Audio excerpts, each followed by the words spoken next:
డబ్బు, అనారోగ్యం, ఉద్యోగం, వ్యాపారం అప్పులతో బాధపడుతున్నారా? వెంటనే జేకేఆర్ గురువు గారికి కాల్ చేసి అపాయింట్మెంట్ తీసుకోండి. నమస్తే రమగారు. నమస్తే జయ. రమగారు, మనం చేసే కొన్ని తప్పులకి పాపాలకి కొన్ని శిక్షలు ఉంటాయని మనం అనుకుంటూ ఉంటాం, నరకంలో అనుభవిస్తామని కదా. వీటిని తప్పించుకోవటానికి అంటే శిక్షను తప్పించుకోలేకపోతామేమో కానీ తీవ్రతను తగ్గించుకోవచ్చు కదా. కొన్ని మంచి పనులు చేయమంటారు. ఇట్లా వీటికి సంబంధించి ఏమన్నా కథలు ఉన్నాయండి? చచ్చిపోయాక ఏమవుతుందో మనకేం తెలుసు అమ్మాయి? తెలీదు కదా, తెలీదు మనకి. కానీ చెప్పుకొని భయపడతాం. నరకానికి శిక్ష అంటే ఇప్పుడు నరకాన్ని నమ్మేవాడు ఎవడూ లేడు. కాకపోతే ఒకటి ఉంది దీంట్లో, ఒక పాయింట్ ప్రత్యేకంగా అమెండ్మెంట్ అని కూడా ఒక ప్రత్యేకమైన పాయింట్ చెప్పండి. మనం ఇప్పుడు ఈ జీవితంలో అనుభవించే కొన్ని ప్రాబ్లమ్స్ పూర్వజన్మ వల్ల ఉంటాయని చెప్తారు జయ. అప్పుడు మనం ఏం చేస్తాం? పూర్వజన్మ వల్ల ఉంటాయని మీలాంటి వాళ్ళు చెప్తే వింటే ఏమనిపిస్తుంది? ఈ జన్మలో కరెక్ట్ గా ఉంటాం కదా అమ్మగారు, అదే ఈ జన్మలో తప్పు చేసి మళ్ళీ వచ్చే జన్మలో అనుభవించాల్సి వస్తుందేమో అన్న ఒక ఆలోచన ఉంటుంది. ఇప్పుడు కొన్ని రకాల అనారోగ్యాలు, సమాధానం లేని సమస్యలు, కొన్ని ఇన్హెల్త్ ఎప్పుడు కూడా పురాకృత పాపమే వ్యాధి రూపంలో బాధిస్తుంది జయ. మనకి ప్రాబ్లమ్స్ ఉన్నాయి అంటే పళ్ళు పడైపోతాయి, నాలుక మీద ప్రాబ్లమ్స్ వస్తాయి, స్కిన్ ప్రాబ్లమ్స్ వస్తాయి, కాళ్ళు చేతులు వంకరపోతాయి, అవి ఎప్పటికీ క్యూర్ అవ్వవు. అవన్నీ కూడా పూర్వజన్మ వల్ల వస్తాయని చెప్తారు. మనకి ఈ జన్మలో స్ట్రెస్ వల్ల వాటి వల్ల వచ్చే సమస్యలు మనకి ఎటాకు కనపడతాయి, అవన్నీ తెలుసు మనకి కదా. మోకాళ్ళ నొప్పులు స్ట్రెస్ వల్ల, షుగరు స్ట్రెస్ వల్ల, డయాబెటీస్ కానీ స్పాండిలైటిస్ స్ట్రెస్, జుట్టు ఊడిపోతుంది స్ట్రెస్, అవునా. సహజంగానే ఎనిమియా తోటి రక్తహీనత, నోరు పళ్ళు వాటి తాలూకు సమస్యలు, తొందరగా కంటి చూపు ఎఫెక్ట్ అయిపోవటము, ఇవన్నీ కూడా పూర్వజన్మవి అని చెప్తారు. దీనికి శిక్షలు ఉంటాయా అంటే ఆ పైలోకంలో మనకి స్థూల దేహంతో పడే శిక్షలు కొన్ని. పైకి వెళ్ళాక మనం మళ్ళీ పుట్టిపోతాం. ఇప్పుడు చచ్చిపోయామనుకో, మన లెక్క అది. చచ్చిపోయామనుకో, ఒకవేళ మరణించిన తర్వాత మరణించిన వాడు 21 రోజుల లోపల 31 రోజుల లోపల మళ్ళీ ఇంకో గర్భాన్ని వెతుక్కుంటూ ఇంకొక చోటికి వెళ్ళిపోతాడు. వీడి తాలూకు స్థూల దేహాల్లో ఒకటి నరకంలో శిక్షలు అనుభవిస్తుంది జీవుడు. ఆ జీవుడిలో ఒక పార్ట్ పైన శిక్ష అనుభవిస్తుంది. మళ్ళీ వీళ్ళు ఈ పైకి వెళ్ళిన తర్వాత నువ్వు అలా పుట్టు ఇలా పుట్టు అంటే కుక్కగా నక్కగా మెక్కగా అలాగా పుడతారు. మనిషిగానే పుట్టు అంటే మనం ఎక్కడెక్కడ బాకీలు ఉన్నాయో అక్కడికి వెళ్ళి పుడతాం. ఆ బాకీలు లేవు ఏమి, నీ పాపాలే ఎక్కువ ఉన్నాయి. ముందు ఈ పాపాలన్నీ తీరాక అప్పుడు నీ బాకీ తీర్చుకుందు కానీ అప్పుడు పంపుతారు.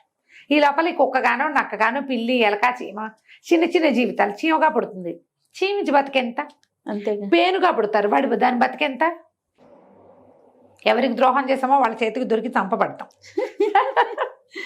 నల్లిగానో పిల్లిగానో ఎలాగోలాగా పుడతాము. ఎలగ్గానో ఎలుగుబంటిగానో పందికొక్కుగానో పుడతాము.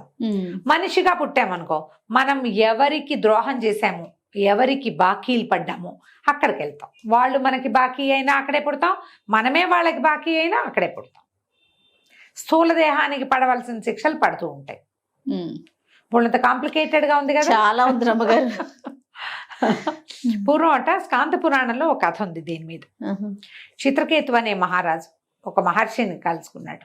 ఆయన అడిగాడు, ఏమిటి అద్భుతమైన ధర్మం అంటే ఏమిటి, ధర్మాలలో ఆచరించవలసింది ఏమిటి, నీ జోలికి ఎవ్వడొచ్చినా నిన్నెవ్వడు ఇబ్బంది పెట్టినా వాడిని ఏ ఇబ్బంది పెట్టద్దు, వాడి ఇబ్బంది తీరేందుకు ఏదైనా సహాయం చేయి, అదే అత్యుత్తమ ధర్మం అని చెప్పారు.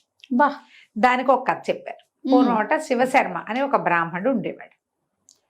చాలా భక్తుడు, స్వధర్మ నిధనం చేసేవాడు, అమ్మా నాన్నల్ని ఎంతో అద్భుతంగా సేవించుకున్నట్టు అతను. మాతాపితృ సేవ అద్భుతమైన సేవ. అమ్మా నాన్నని బాగా చూసుకో, అదే అత్యద్భుత ధర్మం. నువ్వు ధర్మం ఏ ధర్మంలో పుట్టావో, ఎందులో పుట్టావో, నీ ధర్మం అంటే అమ్మా నాన్న చూడటం కూడా నీ ధర్మమే. నువ్వు నీ సంసారాన్ని ఉద్ధరించుకోవటము, నువ్వు ఎక్కడ పుట్టావో ఆ ఇంటికి చెడ్డ పేరు తేకుండా, ఏ పేరు ఇచ్చారో ఆ పేరుకి చెడ్డ పేరు తేకుండా, ఆ ఇంటి పేరు పాడు చేయకుండా, అవన్నీ సాధారణ నిధనం కిందకే వస్తాయి. నువ్వు ఒక పూజా విధానం ఉన్న ఇంట్లో పుట్టావు, ఆ విధానాన్ని ముందు తీసుకెళ్ళి. లేదా నువ్వు ఒక పాలనా వ్యవహారం ఉన్న ఇంట్లో పుట్టావు, పాలించు సరిగ్గా, అదే ధర్మం. నువ్వు ఒక పొలం పనులు చేసే ఇంట్లో పుట్టావు, వృత్తి ఉంది నీకు, నీ కుటుంబాన్ని చెయ్యి, మీ అమ్మ నాన్న సూర్యుడికి దండ పెడతారు, నువ్వు కూడా పెట్టు. ఈ స్వధర్మాలు అంటే ఒక పూజా విధానము జాతులకి చేయవలసిన, అంటే ఏమనాలి, భగవత్ సంబంధమైందే కాదమ్మా, చేత్తో చేసే క్రియలు కూడా స్వధర్మాలే. ఇవి చేసేవాడు. అమ్మా నాన్నల్ని అత్యద్భుతంగా చూసుకునేవాడు. ఈ చేసిన క్రమంగా ముందు తల్లి తర్వాత తండ్రి గతించారట. గతించిన తర్వాత ఈయన ఏం చేశాడు, అమ్మా నాన్నల రుణం చనిపోయిన తర్వాత కూడా తీర్చుకోవాలని సంవత్సరీకాలు అవి ముగిసిన తర్వాత కాశీకి ప్రయాణం అయ్యాడు. వెళ్ళి కాశీలో అమ్మగా చేయటం కోసం, కార్యక్రమం కోసం, సార్థకర్మలో కాశీలో కనుక తర్పణాలు గంగా నదిలో ఇస్తే మంచిదని బయలుదేరి వెళ్తున్నాడు. వెళ్తూ ఈయన వింధ్యాటవిలోకి వెళ్ళాడట. ఈయన నడిచి వెళ్తుంటే ఇతనికి దూరం నుంచి ఒక 5 ప్రేత శరీరాలు, పిశాచాలు లాంటివి అతని మీద పడిపోయాయి. ఈయన భక్తుడు కదా, ఈయన కళ్ళు మూసుకుని పరమేశ్వరుని తలుచుకుంటూ శివపంచాక్షరి స్తోత్రం చదువుకున్నాడు. చదువుకునేసరికల్లా ఈయన శరీరం నుంచి ఇట్లా మంటల్లాగా వచ్చినాయట, అగ్నిలాగా అయిపోయాడు ఆయన. ఈయనకేం తెలియదు, కనపడ్డాయి. అప్పుడు 5 ప్రేతలు, 5 ప్రేత శరీరాలు పక్కకి తొలిగిపోయినాయట, కేకలు పెట్టినాయట, రక్షించు రక్షించు రక్షించు, మేము తగలబడిపోతున్నామని. ఈయన కళ్ళు తెరిచి చూశాడు. చూసి, బాబు ఎవరినైనా మీరు అంటే, నువ్వెవరినైనా, దూరం నుంచి చూసినప్పుడు నువ్వు మనిషిలా కనపడ్డావు, ఇప్పుడు అగ్నిగుండంలాగా కనపడుతున్నావు, నీలోంచి ఏదో శక్తి బయటకు వస్తుంది, మేము నిన్ను సమీపించలేకపోతున్నాము. ఇక్కడ ఎంతమందినో ఈ వింధ్యాటవిలో పొట్టను పెట్టుకున్నాం మేము, ఏదైనా తిని మా కష్టం తీరుతుందేమోనని ప్రయత్నం చేస్తున్నాం, మా కష్టాలు తీరటల్లా, నీ దగ్గరికి వచ్చేసరికల్లా కాలిపోతున్నాం మేము అని అడిగాను. అడిగితే ఈయన అన్నాడు, అయ్యా నేను ఒక బ్రాహ్మణుని, కాశీ కోసం ప్రయాణం అయ్యాను. వెళ్ళి కాశీ అంటే ఇక గంగానది కోసం బయలుదేరాను. అక్కడికి వెళ్ళి గంగలో తర్పణాలు విడవాలని అనుకుంటున్నా అని చెప్పి, మీరంతా ఎవరు, దే కారణం చేత మీకు ఈ ప్రేత శరీరాలు వచ్చాయి అని అడిగాడు. అడిగితే ఒక్కొక్కడు ఒక్కొక్క కారణం చెప్పారట. మొదట ఆయన చెప్పాడట, నేను పరమ కృతజ్ఞుణ్ణి, నాకు సహాయం చేసిన ప్రతివాణ్ణి నేను మోసం చేశాను, ఎవడు నన్ను నమ్మాడో వాడిని మోసగించాను నేను. అంతే కదా, నమ్మిస్తేనే మోసం చేస్తాను. మరణానంతరము నాకు ఈ సమస్య వచ్చింది, నా నోట్లోంచి అలా మంట వస్తూ ఉంటుంది, ఏం చేసినా ఈ మంట చల్లారదు, బగబగా మండిపోతూ ఉంటుంది నాకు లోపల. అందినట్టు లోపలికి వేసేసుకుంటా, ఏదైనా తగ్గుతుందేమోనని. నా వల్ల కావటల్లా, నాకు అవ్వట్లేదు. ఈ మోసం చేసే ప్రక్రియ వల్లే నేను ఇలా అయిపోయాను. ఇప్పుడు మనం ఎవరినైనా మోసం చేయాలంటే ఎలా చేస్తాం, వాళ్ళు మనం నమ్మితేనే కదా, ఆ నమ్మించి మోసం చేయటం, దానివల్ల నాకు ఇలాంటి ప్రేత శరీరం వచ్చింది అని చెప్పాడు ఫస్ట్ వాడు. రెండో వాడు చెప్పాడట, నేను అసత్యవాదిని, ఎప్పుడూ అబద్ధాలు చెప్పేవాడిని, నేను చెప్పని అబద్ధం లేదు. చాలాసార్లు మా అమ్మ చచ్చిపోయిందని, మా నాన్న చచ్చిపోయాడని, మా తాత చచ్చిపోయాడని, నాయనమ్మ చచ్చిపోయిందని, పెళ్ళాం పిల్లలు పోయారని, నా దగ్గర డబ్బులుండి కూడా లేవని, మా ఇంట్లో అన్నం ఉండి కూడా లేదని, నేను తప్పు చేసి కూడా తప్పు చేయలేదని, ఎవరికి చెయ్యని దానాన్ని చేసేసానని చెప్పుకుని అన్ని అబద్ధాలే చెప్పేవాడిని. సందర్భానుసారం, కావాలని కాకపోవచ్చు, సందర్భానుసారం చాలా అబద్ధాలు చెప్పాను నేను. ఇప్పుడు నా నోరంతా పుళ్ళే, నాలుక ఎప్పుడు పుళ్ళతోటే ఉంటుంది, పళ్ళన్నీ పాడైపోయినాయి నావి. అపరిమితమైన అసత్యవాదం వల్ల నా పళ్ళు నాలుక పాడైనాయి. దాంతో నేను ఏదో ఒకటి నోట్లో పెట్టుకుంటే నాకు ఒక క్షణం శాంతిగా ఉంటుంది, అందుకని నీ వెంట పడ్డాను. మూడో అతను చెప్పేట, విపరీతమైన స్త్రీ వాంఛ, పరస్త్రీ వ్యామోహం, పరాయి స్త్రీలని ఏదైనా అంటాం. ఇప్పుడు కూడా మనం అట్లా చూస్తాం చూడు, రోడ్డు మీద ఎవడైనా అడ్డొస్తే వాడు అమ్మని తలుచుకుంటుంటాడు వీడు, అంతేనా? ఎవరైనా అడ్డొస్తే వాడిని తిట్టాలి, వాడు అమ్మ జోలికి ఎందుకు వెళ్తారు, అవునా కాదా? అవునవును. ఇలాంటి వాళ్ళకి ఈ శిక్ష వస్తుంది. శరీరం పైనుంచి కింద దాకా ఇట్లా రసికారుతూ ఉంటుందట వాడికి, అమిత వాసన వస్తుంది దగ్గరకు వస్తే. ఒళ్ళంతా రసి పుళ్ళు. ఈ ప్రేత శరీరంతో ఏది దొరికితే అది తింటున్నాను నేను, తగ్గుతుందేమోనండి. ఏం తగ్గదు, అంతే. ఈ పరస్త్రీ వ్యామోహము, పరస్త్రీ గమనము, ఇవి రెండు, దాంతోపాటు పరస్త్రీని నింద, తెలిసి నిజం తెలిసి అంటే వేరు, తెలియకుండా కూడా అంటాం, వాళ్ళు ఎవరో తెలియని వాళ్ళని కూడా వీళ్ళు అంటారు. ఈ అనేవాడికి ఇలాంటి శిక్ష వస్తుంది. ఒళ్ళంతా పుళ్ళే. ఏ పుండు ఎందుకు వస్తుందో తెలియదు, దానికి క్యూర్ ఉండదు. ఇదో బాధ. 4వ వాడు చెప్పాట, నేను పరమ పిసినారిని కిందటి జన్మలో. నా ఇంట్లో వాళ్ళని తిన్నవల, మా నాన్నకు కూడా అన్నం పెద్ద వయసు వచ్చాక మందిపించలే. వైద్యం చేయించకుండా, తిండికి బాగా చూడకుండా, వాళ్ళకి అవసరాలు చూడకుండా, ఏ దాన ధర్మము చేయకుండా, ఆఖరికి పెద్దవాళ్ళకి పెట్టే శ్రాద్ధ కర్మల్లో కూడా పరమ పిసినారితనంగా వ్యవహరించాను. అతి పిసినారితనంతో నాకు ఈ ప్రేత జీవితం వచ్చింది. అరికాళ్ళు మంటలు, అరిచేతులు మంటలు.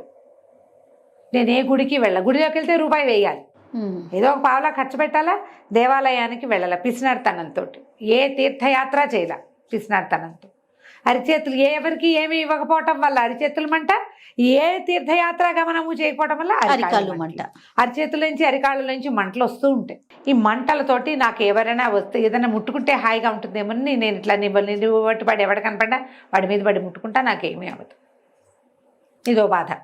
అక్కడి నుంచి 5వ వాడు చెప్పట, కింద జన్మలో నేను నాస్తికుణ్ణి. మా ఇంట్లో ఎప్పుడు మంచి పూజా విధానాలు ఉండేవి.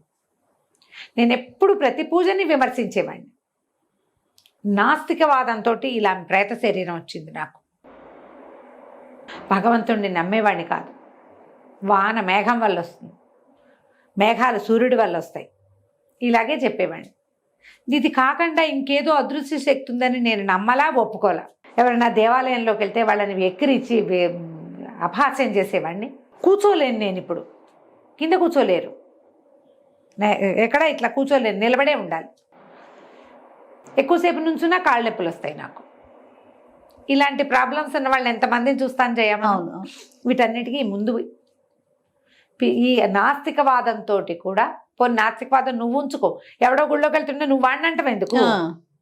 ఎవరి నమ్మకాన్నైనా నువ్వు ఎందుకు ప్రశ్నించాలి? నీ నమ్మకం లేదు మానే, అంతే. మానరు వీళ్ళు, మానుకుని పక్కవాడిని కూడా అందులోకి లాగడానికి చూస్తారు. అవును. ఇప్పుడు హేతువాదం వేరు, నాస్తికవాదం వేరు కదా, డిఫరెన్స్ ఉంది. నాస్తికులు వేరు, అంతే. ఈ నాస్తికవాదంతో ఈ పరిస్థితి వచ్చిందంటే ఆయన వాళ్ళందరినీ చూసి జాలిపడ్డాడు. అయ్యా, నేను ఒట్టిగా భక్తుడిని, నేను పరమేశ్వరుని ప్రార్థించడం వల్ల నేను నా ధర్మ నిధనం చేశాను, సాధారణ నిధనమే చేశాను. అమ్మ నాన్నని శ్రద్ధగా జాగ్రత్తగా చూసుకున్నాను, నా శక్తి కొద్దీ వాళ్ళని సేవించాను. ఇప్పుడు తర్పణాలు విడవటానికి వెళ్తున్నాను. నేను కాశీ వెళ్ళాక శివరాత్రి, ప్రతి శివరాత్రి ఉపవాసం ఉండే అలవాటు ఉంది నాకు. శివరాత్రికి నేను నా కాశీనగరానికి చేరుతాను. నా కాశీ గమన ఫలితం నాదనుకోండి, కాశీలో శివరాత్రి ఉపవాసం ఉన్న ఫలితాన్ని మీ 5గురికి ధారపోస్తాను. మేము ఈ గోత్రనామాలు చెప్పండి అని వీళ్ళందరి పేర్లు గోత్రాలు రాసుకున్నాడు ఆయన. రాసుకుని కాశీనగరానికి వెళ్ళాక కొద్ది రోజులు అక్కడ ఉండి శివరాత్రి నాడు ఉపవాసం ఉండి, శివరాత్రి పర్వదినం అయిన తర్వాత ఆ ఉపవాస ఫలితాన్ని వీళ్ళకి ధారపోసాడు. ఏ 5గురికి. తన తల్లిదండ్రులతో పాటు వీళ్ళకు కూడా తర్పణాలు విడిచాడు. వీళ్ళ 5గురు ప్రేత శరీరాలు వదిలేసి దివ్య శరీరాలతోటి స్వర్గానికి వెళ్ళిపోయారు. అత్యద్భుతమైన ధర్మం ఏంటంటే, నీకొకడు తారసపడితే వాడి మంచి చెడు విచారించి నువ్వేమైనా సహాయం చేయగలిగితే చేయటం అత్యద్భుత ధర్మం. వాడిని విమర్శించకపోవటం అత్యద్భుత ధర్మం. ఇప్పుడు నువ్వు వాడికి నేనెందుకు చేయాలి అని అనుకోవద్దు. నువ్వు తర్పణం విడవటం అనేది ఒక మంచి పని.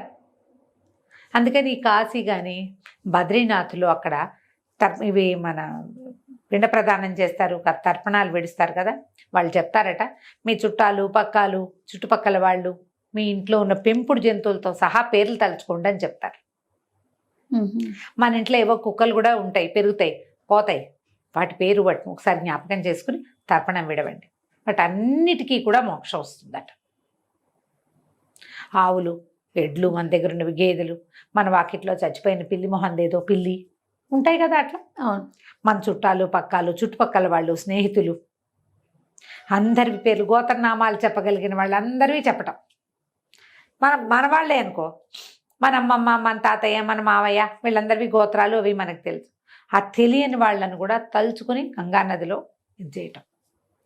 నువ్వు ఏదైనా ఒక మంచి పని చేయదలుచుకున్నప్పుడు నా వాళ్ళందరూ బాగుండాలి, సర్వే జన సుఖినో భవంతు అంటే చాలు. ఈ ఒక్క వాక్యం అనుకోవటమే అత్యద్భుతమైన ధర్మము అని స్కాంద పురాణంలో చెప్పబడింది. బాబా ఎంత బాగుందో రమ్మగారు. కథ విశేషమైన కథ. చాలా చాలా బాగుంది, అద్భుతంగా ఉంది. ఇవన్నీ జ్ఞాపకం పెట్టుకోండి.